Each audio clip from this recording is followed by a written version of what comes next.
பக்தி. இதுக்கு வந்து திரௌபதியை ஒரு மெயின் எக்ஸாம்பிளாக நம்ம எல்லாருக்கும் தெரிஞ்ச எக்ஸாம்பிள் திரௌபதி எடுத்துக்கலாம் இல்லையா? ஏன்னா அதில் வந்து ஸ்ரீகிருஷ்ணர் என்ன பண்ணினார், அவங்க வந்து என்னால் முடியலையே கிருஷ்ணா அப்படின்னு வேண்டும்போது வஸ்திராவதாரம், ஸ்ரீகிருஷ்ணர் வஸ்திராவதாரமாக அவதாரம் எடுக்கிறார். வஸ்திரமாக அவதாரம் எடுத்து அவளுடைய வேண்டுதலை நிறைவேற்றினார். வந்து அங்கே வந்து ஒவ்வொரு புடவையாக அவர் மட்டும் வந்துட்டே இருந்தார். புடவையாக அந்த கடைசியில் அதை இழுத்து அவனால் முடியவே இல்லைன்னு மயக்கம் போட்டு விடறான். அந்த அளவுக்கு அந்த இது வந்து திரௌபதியை ஒன்றுமே பண்ண முடியாமல் போச்சு. ஸோ பகவான் அங்கே வந்து அந்த துன்பத்தில் அவங்க வேண்டும்போது வந்து காப்பாற்றினார்.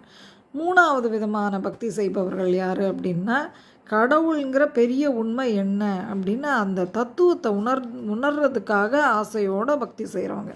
அது என்னன்னு நான் தெரிஞ்சுக்கணும், என்னவா தான் இருக்கும், இதுதான் நம்மளே கூட பேசுகிறோம் இல்லையா, இதுதான் முடிவுங்கிறாங்க, முதலுங்கிறாங்க, முதலும் இல்லை முடிவும் இல்லைங்கிறாங்க, இந்த ஆகாசத்துக்கு அப்புறம் இருக்குங்கிறாங்க, அண்ட சராச்சரம்ங்கிறாங்க, என்னவா இருக்கும் அப்படின்லாம் நம்ம எல்லாருமே பேசுகிறோம். பேசிட்டு சரி இதெல்லாம் நம்ம முடிக்க முடியாதுன்னு நம்மளே சொல்லிவிட்டு நம்மளே திருப்பியும் நம்ம லைஃப் லீட் பண்ண ஆரம்பிச்சிடுறோம். இந்த மாதிரி இருக்கிற பக்தர்களுக்கு வந்து ஜிக்ஞாசு அப்படிங்கிற சொல்கிறார் அவர். இவங்க என்ன பண்ணுவாங்கன்னா, மனைவி, மக்கள், பணம், காசு, வீடு, நிலம், பொருள், இந்த நோய், துன்பம், இப்படி எது இருந்தாலும் எதுக்கும் கவலைப்படுறதில்ல. ஸ்ரீ ரமண மகரிஷி அப்படி தான் இருந்தார். எதுக்குமே அவர் கவலைப்படலை. இந்த உடல் வேற தான் வேறன்னு சொன்னார் அப்படின்னு தான் நம்ம கேள்விப்படுறோம் இல்லையா? ஸோ அந்த மாதிரி அவருக்கு அவங்களுக்கு வந்து அந்த ஜிக்ஞாசுக்கு வந்து எந்த கவலையும் கிடையாது. ரமண மகரிஷிலாம் அதை விட ரொம்ப மேலே இன்னும் அடுத்த ஞானியில் வருவார். அவர்லாம் ஜஸ்ட் ஒரு எக்ஸாம்பிளுக்கு நம்ம யோசிக்கிறச்சு.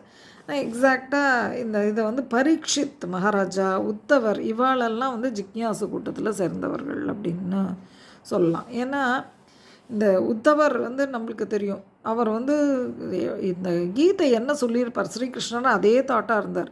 இருந்துட்டு கடைசியில் அவர் அந்த கீதையை கேட்குற ஒரு ஸ்டேஜ் அவருக்கு அந்த தாட் இருந்துகிட்டே இருந்ததுனால அதில் கடவுள் என்னங்கிறது தெரிஞ்சிடுங்கிறாளே, அவர் என்ன கீதையை எப்படி சொன்னார், நம்ம ஸ்ரீகிருஷ்ணர் வாயாலேயே கேட்டால் தான் நமக்கு கரெக்டாக புரியும், இப்படிலாம் அவர் அதே தாட்டில் இருக்கிறச்ச ஒரு பாயிண்டில் அவருக்கு அந்த வாய்ப்பு கிடைக்கவும் கிடச்சி அவர் அந்த ஸ்ரீகிருஷ்ணர்கிட்ட கேட்டு ஸ்ரீகிருஷ்ணர் உத்தவருக்கு இந்த மேலான ஞானம் இருக்கிறதுலே இதுதான் ஹையஸ்ட்டு, அந்த ஞானத்தை அவர் வந்து உபதேசிச்சிடுறார்.